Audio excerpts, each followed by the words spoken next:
Bonjour à tous et bienvenue sur Mosaïque Cristal. La campagne hivernale des Restos du Cœur est lancée aujourd'hui dans toute la France. Dans cette émission, on ira voir du côté de Beach comment se passe cette première distribution.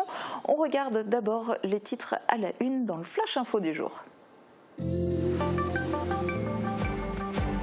Une nouvelle UMD ou unité pour malades difficiles est en cours de construction aux hôpitaux de Sarreguemines. Les travaux ont pris pas mal de retard, mais l'unité constituée de 3 ailes comportant 12 lits chacune devrait être mise en service en juin 2021.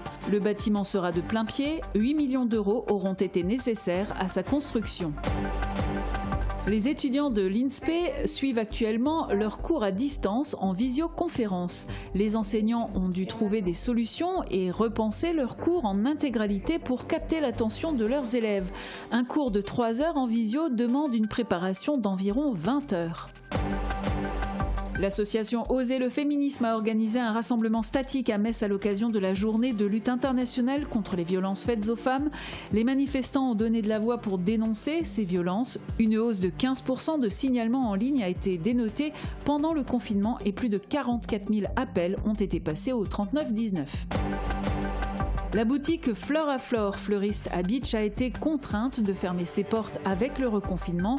Elle s'est adaptée et un service de drive a été mis en place. Le matin, il est possible de retirer les commandes à la porte de la boutique et l'après-midi, la gérante effectue les livraisons à domicile.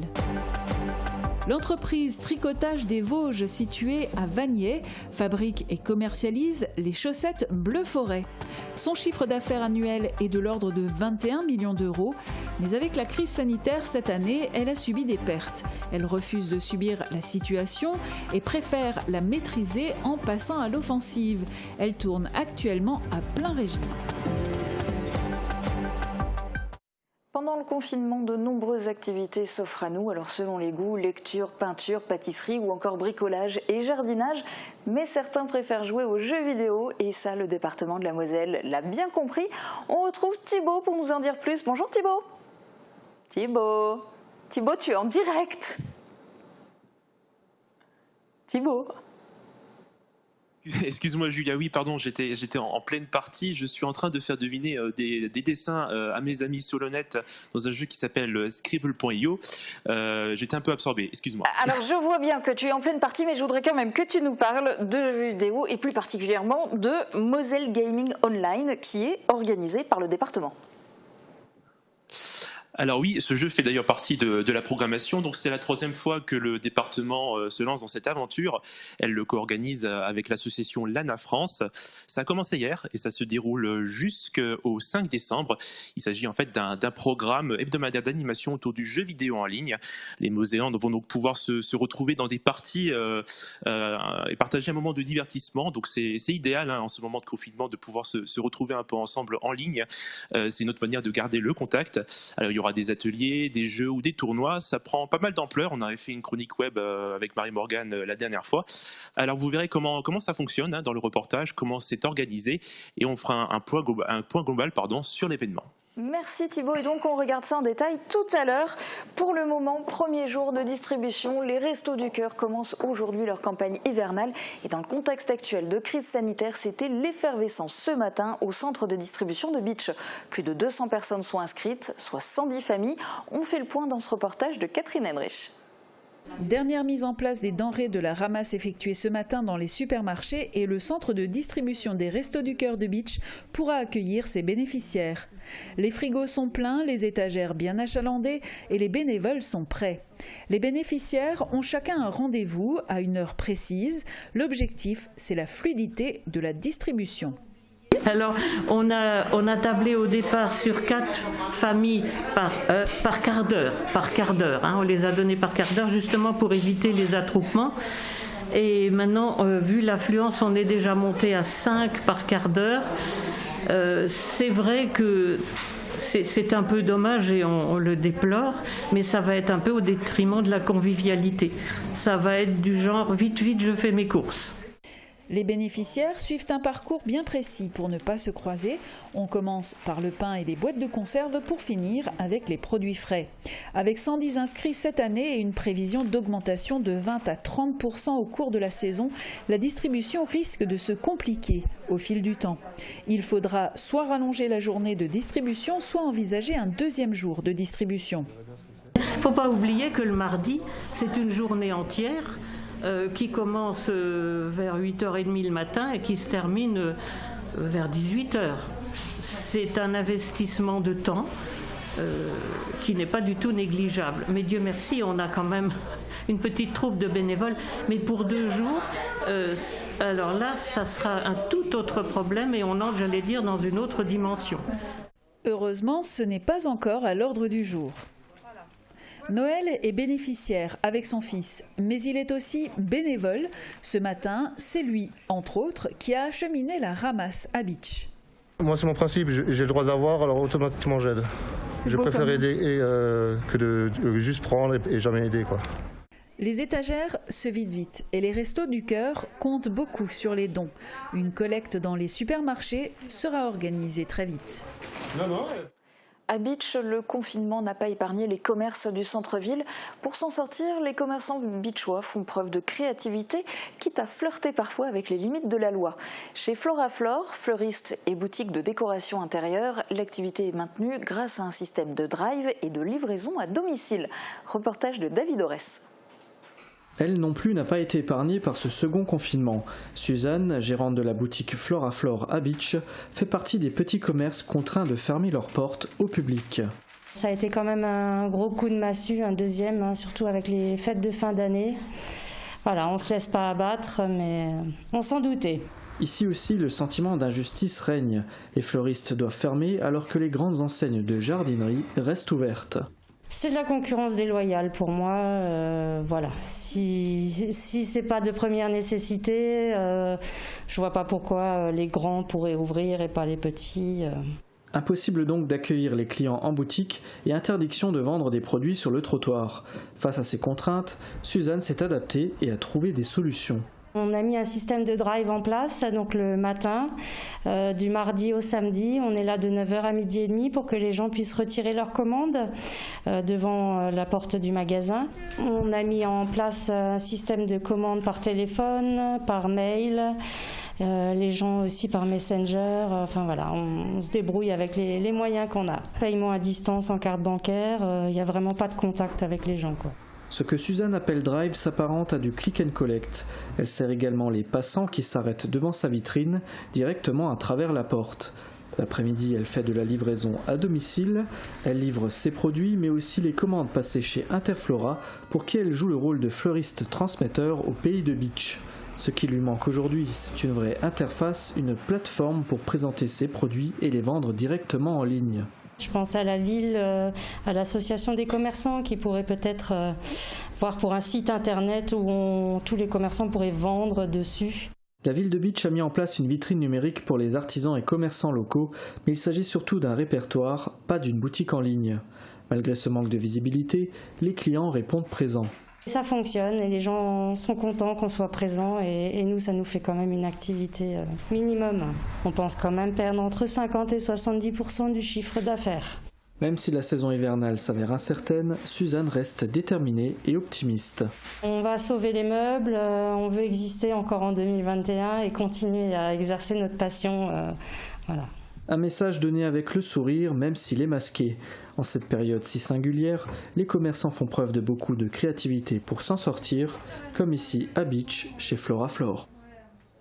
Malgré la crise, certains jouent la carte de l'offensive. C'est le cas de l'entreprise Tricotage des Vosges à Vanier qui produit et commercialise la marque Bleu Forêt. La production bat son plein pour que les stocks soient prêts lors de la réouverture des rayons textiles, des grandes surfaces et autres boutiques de vêtements. Reportage. Bleu Forêt, on est sur un chiffre d'affaires de l'ordre de 21 millions d'euros annuels. On en est normal, on va dire. Et sur cette année qu'on a terminée à fin juin, par contre, on a eu un impact de l'ordre de 2 millions d'euros. Ce confinement, cette situation a un réel impact sur la distribution, la consommation, et on le subit. Et rien que sur ce mois de novembre, le chiffre d'affaires sera probablement à diviser par 2. Voilà pour le tableau plutôt noir des choses, à très vite oublié, car et contre toute attente, l'entreprise Tricotage des Vosges, qui produit la marque française de chaussettes et collants Bleu Forêt à Vanier, conserve un esprit résolument offensif. Bien que les rayons textiles des grandes surfaces et autres boutiques de vêtements soient fermés, car considérés comme non essentiels, la production qui a redémarré au printemps bat actuellement son plein à Vanier. Question de mentalité et de pari sur un avenir plus serein. C'est une volonté en gros qui est inscrite un peu dans notre ADN. Face à cette situation, on a choisi d'être plutôt, on va dire, offensif. Si on veut être présent demain, il faut préparer nos collections de demain. On a voulu se recaler sur la vie normale, sur les calendriers normaux, ou les plannings et les échéances normales, pour se dire voilà, non, on peut pas, on doit s'adapter à cette situation, mais on ne veut pas la subir, on veut plutôt la maîtriser. Et un exceptionnel mois d'octobre enregistré force également l'optimisme. Peut-être l'effet post-Covid, c'est un peu cette sensation un peu de liberté retrouvée. Est-ce que c'est traduit dans la consommation? Est-ce que c'est traduit aussi par un retour, suite à l'effet Covid, à peut-être une attention à la fabrication française, aux marques françaises, à la fabrication locale? On l'a quand même pas mal entendu, on l'a vu beaucoup, les distributeurs ont consommé. Je pense que la population a aussi une sensibilité, une position qui a évolué sur ce domaine-là. Et c'est vrai que depuis la rentrée, et là on fait un mois d'octobre exceptionnel. Et ce deuxième confinement vient mettre un peu tout ça par terre. L'entreprise a également constaté une envolée des commandes sur Internet. On vient de battre un record qu'on n'avait jamais fait en termes de nombre de commandes. C'est plus de 2000 commandes traitées dans la semaine. Un chiffre qu'on n'avait pas fait jusqu'auparavant, donc c'est un record, on va dire un record historique. Des mesures de chômage partiel ont tout de même été mises en place dans les secteurs les plus impactés par le confinement, la distribution et administration des ventes, en attendant des jours meilleurs. Tricotage des Vosges, c'est une clientèle partout en Europe, mais aussi au Japon, au Canada, aux USA ou en Corée du Sud notamment. 2 collections par an et plus de 230 collaborateurs répartis sur 3 sites en France, à Romilly-sur-Seine, à Paris et donc dans les Vosges à Vanier, où ils sont 160 salariés. Côté loisirs, les jeux vidéo sont un bon moyen de faire passer le temps en période de confinement. En ce moment, c'est le Moselle Gaming Online, mais le jeu en ligne, c'est quoi? Qui s'en occupe et surtout, comment ça marche? Reportage de Morane Grancola. Pendant le confinement, on a fait du bricolage, de la pâtisserie et certains d'entre nous ont même joué aux jeux vidéo. Eh bien, le département de la Moselle a décidé de continuer sur cette lancée et a organisé le Moselle Gaming Online. C'est en quelque sorte une compétition sur toute la semaine qui invite les joueurs petits comme grands, experts ou amateurs, à venir jouer à des jeux en ligne en passant par des plateformes. Alors comment ça marche? Qui gère ça? Eh bien, je vais rencontrer Gabi qui va me donner quelques éléments de réponse. Qui es-tu? Alors, je suis un membre de l'ANA France, donc je suis responsable événementiel et je crée des événements avec toute l'équipe l'ANA France. Alors, toi, tu fais partie aussi du Moselle Gaming Online. Quel est ton rôle au sein de l'événement? Alors, au sein de l'événement, mon rôle, ça va être de mettre en place le Discord, de mettre en place les tournois, donc pas tout seul, bien entendu, avec toute l'équipe, et de faire participer un maximum de Mosellans en priorité. Comment on fait pour arriver sur le Discord? Pour arriver sur le Discord directement, il suffit de cliquer sur un lien qu'on vous donnera. Donc ce lien, il faut soit le trouver par les communications externes, donc l'ANA France, Fives TV, Lorraine eSport ou le département de la Moselle, qui vont donner un lien sur lequel vous allez cliquer et rejoindre le Discord.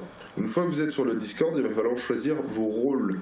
Les rôles, c'est vos jeux, tout simplement. Donc, vous jouez à Among Us, vous jouez à Rocket League, à Overwatch, ou quel que soit le jeu. Vous cliquez sur les différents icônes qui sont dans l'onglet Rôles. Et ensuite, vous allez avoir accès à certains canaux. Donc, des canaux, c'est là où vous allez pouvoir parler. Et sur ces canaux, vous allez pouvoir rencontrer d'autres personnes. Et c'est aussi ce que le jeu vidéo permet, c'est cette dématérialisation, de pouvoir jouer en individuel, mais finalement collectivement. Exactement. Donc on peut jouer individuellement. Ne pensez pas forcément qu'un gamer derrière son écran va être seul, puisque au final on peut être une quinzaine, une vingtaine, une cinquantaine derrière nos écrans, et au final être ensemble aussi. Pour l'instant, c'est un peu l'armure qu'on aura contre le corona. Mais dès que tout ça sera terminé, on sera une quarantaine, cinquantaine, une centaine dans des salles. Et là, il y aura une toute autre ambiance. Et puis, ça va juste être génial. En attendant, les 2 prochaines semaines seront donc vidéoludiques avec Moselle Gaming Online. Et pour en savoir davantage, Thomas Drouin a réalisé une autre interview en visio. Donc, est-ce que vous pouvez un peu m'expliquer quelles sont les raisons qui ont poussé votre association à participer à la co-organisation de Moselle Gaming Online? Oui, Moselle Gaming, c'est un événement qu'on organise avec le département de la Moselle et Moselle Jeunesse depuis maintenant 2 ans. On s'est dit que ça serait quand même dommage de ne pas pouvoir en organiser un cette année à cause du contexte actuel. Donc voilà, on s'est tous organisés, on s'est dit allons-y, faisons un tournoi complètement en ligne avec nos partenaires. Alors concrètement, quelles sont les personnes qui sont ciblées? Est-ce qu'il y a des âges que vous recherchez, des régions particulières? Alors forcément, notre cible, c'est les joueurs mosellans. Mais il n'y a absolument aucune restriction d'âge, de région. Quiconque a envie de participer à l'événement et de s'affronter peut le rejoindre sans aucun problème. Quels sont les moments forts qui sont prévus? Est-ce qu'il y a un programme qui est accessible quelque part? Alors oui, notre programme est disponible sur le site internet moselle-gaming.fr. Et on va voir donc sur les prochaines semaines plusieurs tournois de League of Legends, aussi du jeu libre, de la participation. Certains de ces tournois seront même diffusés en ligne. Donc c'est ouvert à tout le monde. Il y a tout type de tournois. Et s'ils veulent rejoindre cet événement, ils peuvent le faire en cliquant sur le lien Discord sur notre site web. Et donc au niveau des horaires, c'est plutôt en soirée? Oui, en effet, on veut absolument que tout le monde, que le maximum de gens puissent participer. Donc on a des événements qui commencent à 18h en général en semaine jusqu'à 22-23h. Et le week-end, en revanche, ça commence à partir de 14h. Qu'est-ce qu'il y a à gagner finalement à participer à l'événement? Alors forcément, donc l'objectif avant tout, c'est que tout le monde puisse s'amuser, puisse s'affronter. Mais on s'est dit que ça serait bien pour les équipes gagnantes de plusieurs des tournois de remporter un certain prix. Donc par exemple, pour l'événement du tournoi League of Legends qui a lieu à la fin de cette semaine, samedi, il y a un prix de 100 € à remporter pour l'équipe gagnante. Et bonne chance donc à tous les participants et puis surtout bon amusement. Nous, on va jeter un œil côté ciel pour voir avec Sandrine ce qu'il en est des prévisions météo pour demain. La météo vous est présentée par le Crédit Mutuel. Une banque qui appartient à ses clients, ça change tout. Qu'il vente, pleuve, fasse froid ou chaud, une maison isolée par Moder Habitat reste agréable et saine au fil des saisons.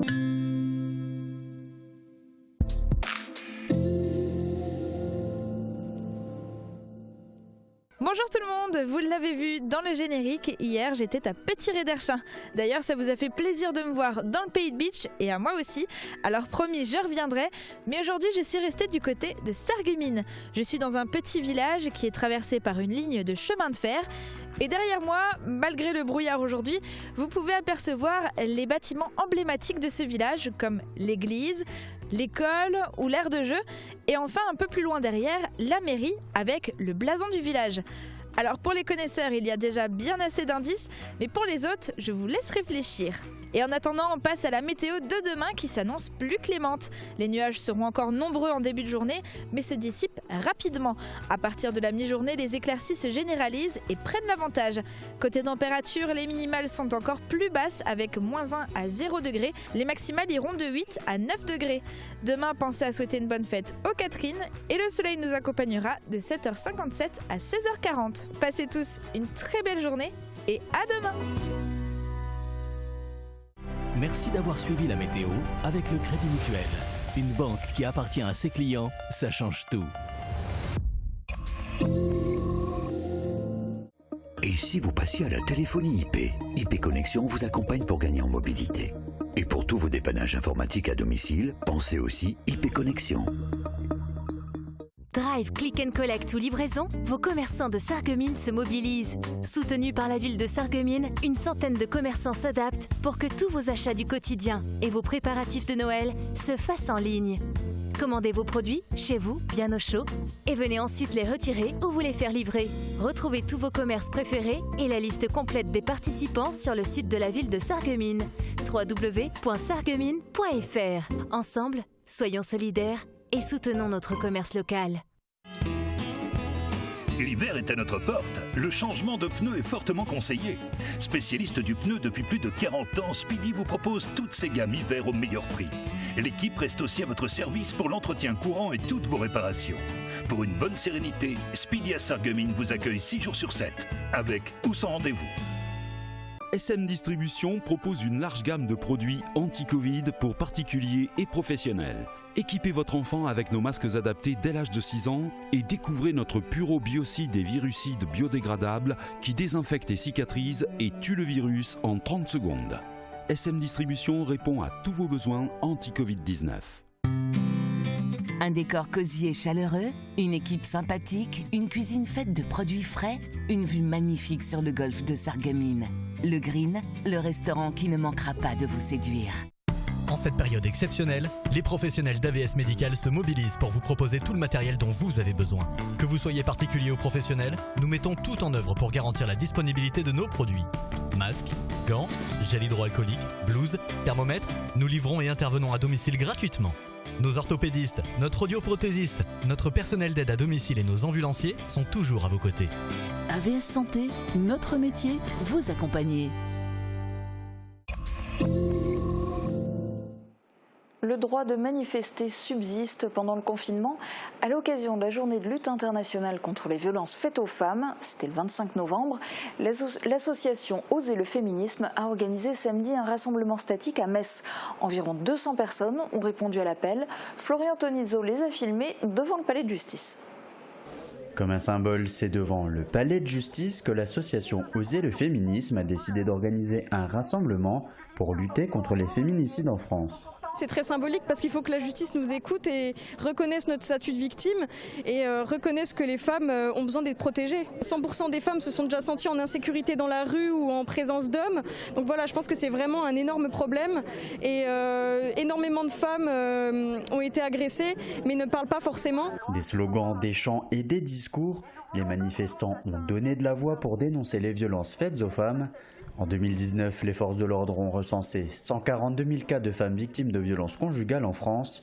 On comptait cette année-là 152 féminicides. Ce chiffre chute à 87 pour l'année 2020 au 21 novembre en raison des 2 confinements. Mais à l'inverse, le nombre de cas de violences conjugales a explosé. Les femmes sont confinées avec leur bourreau, donc c'est toujours très compliqué pour elles de fuir, elles n'osent pas forcément. Alors d'ailleurs, on a dénoté une hausse de 15% des violences, 15% de signalements en ligne pour les violences conjugales pendant le confinement et plus de 44 000 appels ont été passés au 3919 durant le premier confinement. Donc ce qui fait que ce chiffre il a bondi d'environ 400%. Dans la foule, des femmes de tout âge, mais aussi des hommes sont venus en nombre pour dénoncer les violences faites aux femmes. Ça fait plaisir de voir beaucoup d'hommes, c'est pas uniquement un combat féminin, parce que finalement c'est aussi de l'éducation populaire pour certains hommes. Il n'y a aucune raison, il n'y a aucun droit de frapper qui que ce soit. Je suis surtout là pour montrer que tout le monde doit se sentir concerné par cette cause, parce qu'on peut être tous touchés de près ou de loin, que ce soit avec un proche, un ami ou autre. C'est évident, je veux dire, à 2 titres. D'abord en tant que femme, mère, grand-mère, et puis en tant que citoyenne.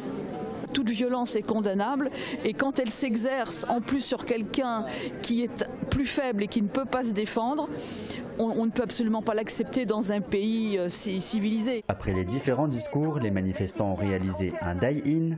Tout le monde se couche au sol pour dénoncer les violences faites aux femmes et toutes les victimes de féminicides sont énumérées une à une. Le rassemblement s'est conclu en chanson sous les applaudissements de la foule. Pour signaler toute violence faite aux femmes, appelez le 3919. Pour combattre la fracture numérique et permettre à ses habitants et entreprises d'accéder au très haut débit, le Pays de Bitche a décidé en 2007 de déployer sur son territoire un réseau fibre jusque chez l'habitant. Il devenait alors le premier territoire rural de France à déployer cette solution d'avant-garde. Plus de 9000 foyers sont aujourd'hui connectés à l'offre. Une vaste opération de renouvellement des box est en cours d'achèvement. Marie-Morgane Lorenz et Francis Hoffman ont suivi l'opération dans la commune d'Étain. Début novembre, Nicole, comme les 228 abonnés au réseau Tubéo à Étain, a eu la surprise de voir dans sa boîte aux lettres la toute nouvelle box fibre. Dans la lettre qui accompagne l'envoi, Nicole découvre le message du président de la communauté de communes du Pays de Bitche. Il s'agit d'une évolution technique du réseau qui passe par le changement de toutes les boxes. Non, ça je peux pas installer seul. J'ai de la famille, j'ai des amis. Allô, Pierre? Oui? Est-ce que tu peux venir m'installer la box que j'ai reçue? Salut Nicole. Salut Pierre. Comment ça va? Ça va, on fait aller. Oui. T'as déjà installé chez mamie? Ça y est, chez mamie, la box elle est installée, ça fonctionne. Et puis du coup maintenant je viens m'occuper de la tienne. Ah ben c'est gentil. Dans le courrier du président, on pouvait lire « Si vous ne pensez pas être capable de remplacer la box vous-même, nous vous conseillons de demander préférentiellement de l'aide à un proche ». C'est ainsi que Pierre s'est gentiment porté volontaire pour intervenir dans 3 foyers de sa famille. C'est la 3e box que j'installe et bon, c'est finalement pas très compliqué, mais bon, pour une personne qui ne s'y connaît pas du tout, ça peut être compliqué quand même. Pour ceux qui ne trouvent pas d'aide dans leur entourage, les techniciens de Tubéo sillonnent le village et interviennent sur simple demande. L'installation est très simple, il ne faudra pas plus de 10 minutes à Pierre pour finaliser les connexions. Le réseau il est plutôt pas mal, on a la fibre qui arrive toujours jusque dans la maison chez l'habitant, donc c'est quelque chose qui est plutôt unique, qui n'est pas déployé partout. Cette box elle a en plus comme avantage maintenant de faire point d'accès Wi-Fi, chose qu'elle ne faisait pas avant. Elle fait aussi la fonction routeur et a priori on aurait maintenant un meilleur débit encore. Alors qu'en est-il concrètement? Le débit s'est-il amélioré? Voici la situation constatée avec l'ancienne box. 28 mégas en réception et 26 en envoi.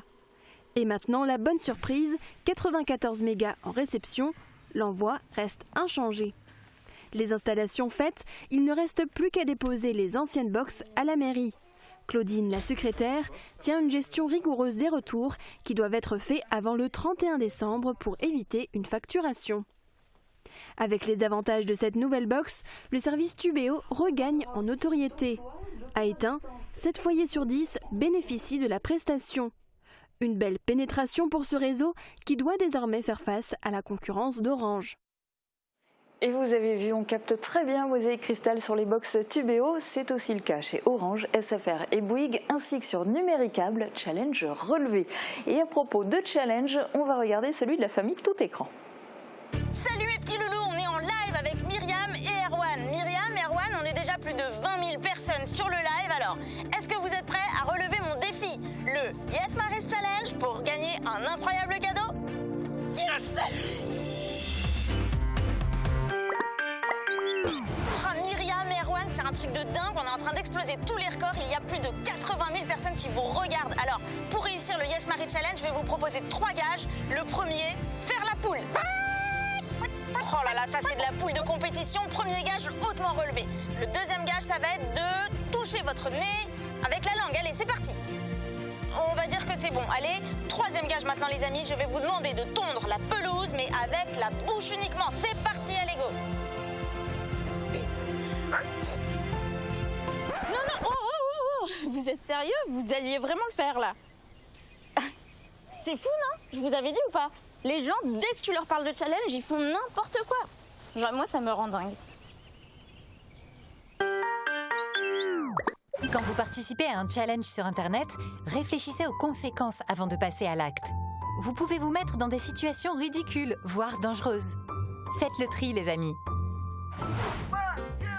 Chérie, j'ai un challenge à te proposer. Je sens que ce challenge va me plaire.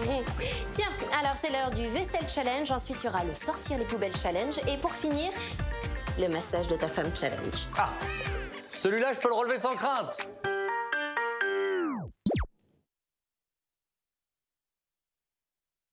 Ne vous lancez pas dans n'importe quel challenge, c'est la chose à retenir, mais restez connectés pour suivre l'actu aussi sur notre site internet www.mosaïque-cristal.tv et puis sur notre page Facebook. Très bonne journée à tous.